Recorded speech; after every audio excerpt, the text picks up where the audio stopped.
The reverse lunge, one exercise you should never neglect when putting together a training program for yourself. All right, the reverse lunge is a primary fundamental exercise that you want to make sure you master before you move on to any unilateral or single leg exercise.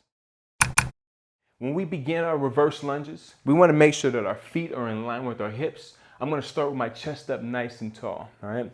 I'm going to do this exercise with my left leg first, which means my right leg is going to be the leg going back initially in this exercise.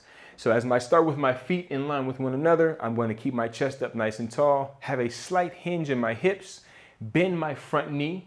I'm going to kick that right leg behind me, sink all of my weight into my hips, making sure that my heel is nice and firm into the ground. My toes are flexed up to the ceiling. I then want to drive through my front heel, push off my back foot, and return back to that starting position. Once again, I'll show you by stepping back, hinging at the hips, quietly landing my heel behind me, driving through my front foot, and standing up nice and tall. Now, when you're doing your reverse lunges, my rep suggestion would be anywhere between 10 and 15 reps per side.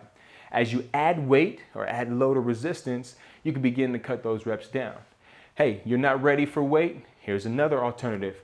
If you want to challenge yourself on your lunges, let's create more balance and stability as we step back into our reverse lunge and we return back to that starting position. Check this out. I'm going to keep this front leg elevated into a knee drive, all right? Once again, that creates balance and stability in that front leg. I now have to engage my core more, and I have to slow myself down to remain focused and stable as I perform that exercise.